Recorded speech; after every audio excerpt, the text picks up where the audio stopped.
అందరికీ గురు పౌర్ణమి శుభాకాంక్షలు. ఈరోజు వీడియోలో దుర్గమ్మ వారికి పెట్టిన సమర్పణ అనేది ఉంటుంది ఈ వీడియోలో. అలాగే గురు పౌర్ణమి గురించి కూడా ఈ వీడియోలో తెలుసుకుందాం. అసలు గురు పౌర్ణాన్ని ఎందుకు జరుపుకోవాలో కూడా తెలుసుకుందాం. అయితే గురు పౌర్ణానికి 2 పేర్లు ఉన్నాయి. అవి కూడా ఈ వీడియోలో తెలుసుకుందాం. వీడియోని ఎక్కడ కూడా స్కిప్ చేయకుండా వీడియోని చివరి వరకు చూస్తారని నేను భావిస్తూ ఉన్నాను. అయితే మనకు ఈ గురు పౌర్ణమి అనేది వ్యాస పూర్ణిమగా జరుపుకుంటారు కొంతమంది. అలాగే అసలు లెక్క అయితే వ్యాస పూర్ణిమ అని అంటారు. తర్వాత గురు పౌర్ణమిగా మారింది. అయితే వ్యాసులు ఎవరంటే వ్యాసులు సాక్షాత్తు ఆ నారాయణుడి స్వరూపమే. మనకు వేదాన్ని అందించటం కోసం వ్యాస భగవానుడు అవతరించారు. ఆ అవతరించిన రోజే ఈ గురు పౌర్ణమి. ఆషాఢ మాసంలో వచ్చే పౌర్ణమి నోడు ఆ యొక్క వ్యాసులు అవతరించారు. వ్యాసాయ విష్ణు రూపాయ వ్యాస రూపాయ విష్ణవే అంటారు. మనకి విష్ణు సహస్రనామంలో వస్తూ ఉంటుంది. దాని అర్థం ఏంటంటే కనుక సాక్షాత్తు విష్ణుమూర్తే ఆయన అవతారంలో మనకి భూమి మీదకు వచ్చారు వ్యాసగుడుగా. అలాగే వ్యాసుడు అనేక పురాణాలను రాశారు, భగవద్గీతను రాశారు, అనేక ఇప్పుడు మనం చదువుకునే ప్రతి మంత్రము ప్రతి గ్రంథము ఆయన వల్లే మనకు వచ్చింది. అందుకని మనం అందరం కూడా మొట్టమొదటి గురువుగా ఒక వ్యాసుడిని మనం పూజిస్తాం. అలాంటి వ్యాస భగవానుడి యొక్క జయంతి రోజు మనం గురు పౌర్ణమిగా జరుపుకుంటాం. కాలక్రమంలో ఆయనే కాకుండా మనం ఒక గురువుని ఎంచుకుని ఆ గురువుని మనం దైవంగా భావించి పూజ చేస్తూ ఉంటున్నారు ఇప్పుడు ఈ కాలంలో. వాళ్ళలో ముఖ్యంగా ప్రతి గురువు గురువేనండి. ఎవరైతే విద్యను బోధిస్తూ ఉంటారో వాళ్ళందరూ కూడా గురువుతో సమానమే. మనం ఒక గురువుని ఎంచుకుని మనం ముందుకి వెళ్ళాలి అంటే, భగవంతుడిని ఇంకా ముందుకి మనం పూజ చేయాలి అంటే కనుక ఒక గురువు అనేది మనందరికి కూడా అవసరం. అలాంటి గురువుని మనం వెతుక్కుని ఆ గురువు ద్వారాగా మనం మోక్షాన్ని పొందాలి. ఈ కలియుగంలో మొట్టమొదటిది మనం ఎన్ని పూజలు చేసినా ఫలితం ఇవ్వదండి. గురుముఖగా మనం చేస్తే, గురుతకగా కానీ గురుముఖగా కానీ మనం ఏమైనా చేస్తే అవి చాలా ఎక్కువ ఫలితాన్ని ఇస్తుంది. ఆ గురు ఆజ్ఞతో కనుక ఇంకా చేస్తే ఇంకా మనకి తిరిగే ఉండదండి. ఒక గురువుని అయితే మనం ఆశ్రయించాలి. ఆ తర్వాత ఆ గురువు ద్వారాగా మనం మోక్షాన్ని పొందాలి. మనకి తప్పకుండా ప్రతి ఒక్కరికి కూడా గురువు కావాలి. అట్లా అని ఎవరు పడితే వాళ్ళు కాదండి. ఇప్పుడు మార్కెట్లో అందరు గురువులు అయిపోతున్నారు, కానీ ఆ గురువులు ఎవ్వరూ కాదండి. ఈ గురువుల్లో ఎవరు అంటే శంకరాచార్యుల నుండి వచ్చిన వారు కావచ్చు, లేదంటే మనకు శ్రీ విద్యను ఉపయోగించే వాళ్ళు కావచ్చు, నిత్యము కూడా ఏదో ఒక యాగాలు చేసేవాళ్ళు కావచ్చు. అలాంటి వారిని మనం గురువుగా ఎంచుకుని వారి యొక్క మార్గంలో మనకి ఏ చిన్న అనుమానం వచ్చినా వారిని కనుక్కొని చేసినట్లయితే చాలా అద్భుతంగా మనందరికీ కూడా ముందుకు వెళతాము. అలా ఒక గురువుని ఎంచుకుని ఆ గురువు ద్వారాగా మనం మోక్షాన్ని పొందడానికి వీలవుతుంది. ఇక్కడ మన శాంతి నిలయంలో సమర్పణ సందర్భంగా అవన్నీ కూడా స్వామి నుండి ముందుగా వెంకటేశ్వర స్వామి వారి దగ్గర అన్నీ కూడా ఉంచి అక్కడ నుండి తీసుకొచ్చి అమ్మవారికి ఇక్కడ సమర్పించడం జరుగుతూ ఉన్నది. అలాగే ఈ సమర్పణ అనేది సోమవారం నాడు జరిగింది. అంటే నిన్న కాదు, మొన్న జరిగింది. ఆ రోజున చాలా అద్భుతంగా అమ్మవారికి సమర్పణ అనేది జరిగిందండి.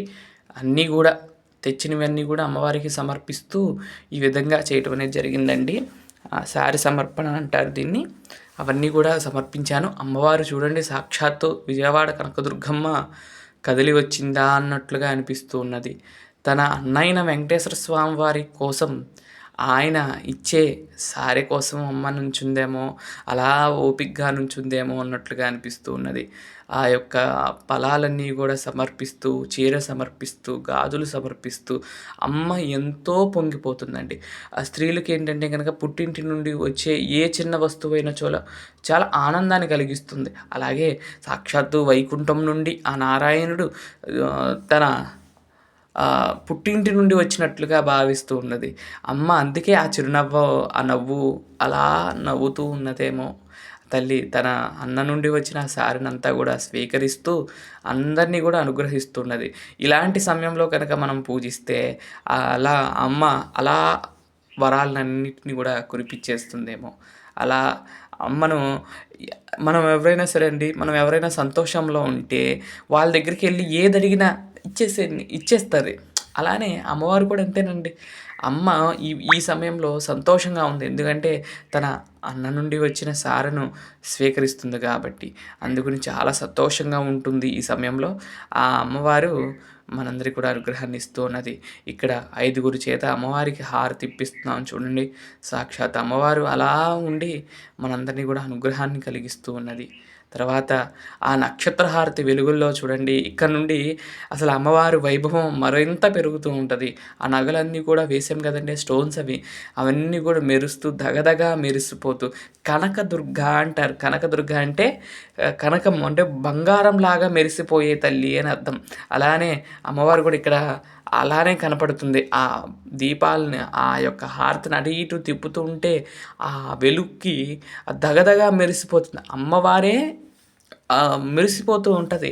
అలాంటిది అమ్మవారికి ఇంకా ఇన్ని నగలు వేసుకుంటే ఇంక చెప్పలేమండి. అంత సుందరంగా అంత మెరుస్తూ నిగనిగలాడిపోతూ అంటే ఆ యొక్క దగదగలాడిపోతూ అంటారు. నిగనిగలు కాదు దగదగలాడిపోతూ అమ్మవారి దర్శనం ఇస్తూ ఉంటుంది. చూడండి అలా చిన్నగా తిప్పుతూ ఉంటే ఆ చిరునవ్వు కూడా చూడండి ఎంత స్పష్టంగా కనపడుతుందో. ఎంత దూరం నుండైనా ఆ తల్లి యొక్క మోము చాలా స్పష్టంగా సంతోషంగా కనిపిస్తూ ఉన్నది. అబ్బబ్బా! ఎంత భాగ్యమో కదా అమ్మవారి ఈ యొక్క హారతి దర్శనం. చూడండి అసలు నేను రియల్‌గా అంటే మామూలుగా అయితే వీడియో తీసుకున్నా కానీ, మామూలుగా అయితే హారతిస్తాం గానీ, ఇలాంటప్పుడు చూసుకున్నప్పుడే చాలా ఆనందాన్ని కలిగిస్తుందండి. చాలా ఆనందం అనిపించింది. చూడండి ఎంత బావుందో అమ్మవారు హారతి. తర్వాత కర్పూర హారతి ఇంతా ఇచ్చిన తర్వాత నైవేద్యాలు ఇయన్నీ కూడా సమర్పించిన తర్వాత అమ్మవారి యొక్క దీపాల కాంతిలో దర్శనం చూడండి. అమ్మవారు ఎంత సంతోషంగా ఆ హారతి అందుకుంటున్నారో. ఈ హారతి ఇచ్చిందండి నితీష్.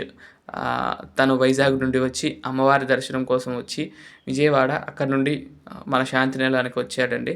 తర్వాత తన చేతుల మీదుగా అమ్మవారికి హారతి ఇప్పించుకోవాలనిపించిందేమో అమ్మవారికి. అలా అమ్మవారికి అనిపించగానే ఆ హారతినైతే ఇస్తూ ఉన్నాడు. చూడండి ఎంత అద్భుతంగా ఉందో హారతి. తిప్పుతూ ఉంటే అమ్మవారిని ఇంకా చూడాలి అన్నట్లుగా అనిపిస్తుంది. చూడండి ఆ నవ్వు చూడండి అమ్మవారు ఎంత చెప్పినా అమ్మవారి గురించి ఎంత చెప్పినా తక్కువేనండి. ఇంత అంత అని కాదండి. అమ్మ ఎలా కనిపిస్తుందంటే ఒక్కొక్క రోజు ఒక్కొక్కలాగా కనిపిస్తూ ఉంటది.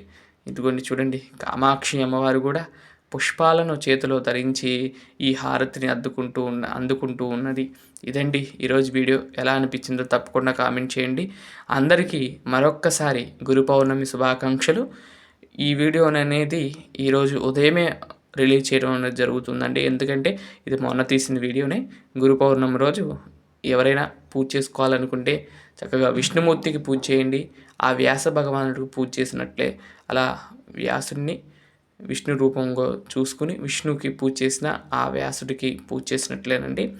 ఇక్కడ వచ్చిన వాళ్ళందరి ఫోటో ఉందండి చూడండి. వీళ్ళందరూ వచ్చి అమ్మవారికి సారి సమర్పించడానికి వచ్చిన వారండి. చాలా ఆనందంగా అద్భుతంగా అమ్మవారికి సారి సమర్పణ అనేది జరిగిందండి. అవి ఏమేమి పెట్టామనేది ఇక్కడ ఫోటో వస్తుంది చూడండి. ఇవన్నీ కూడా అమ్మవారికి సమర్పించడం జరిగిందండి. ఎవరైనా ఇంకా అమ్మవార్లకు సారి పెట్టకపోతే వెళ్ళి అమ్మవారికి ఈ ఆషాఢ మాసం అయ్యేలోపు సారి సమర్పించండి. అమ్మవారి దయ వల్ల మనందరికి కూడా అన్నీ ఇంట శుభాలే జరుగుతాయి. మన ఇంటి ఆడపిల్లగా భావించి అమ్మవారికి సారి సమర్పిస్తే చాలా చాలా మంచిదండి. తప్పకుండా వెళ్ళి సారి సమర్పిస్తారని కోరుకుంటూ మరొక మంచి వీడియోతో రేపటి వీడియోలో కలుస్తాను. అంతవరకు సెలవు.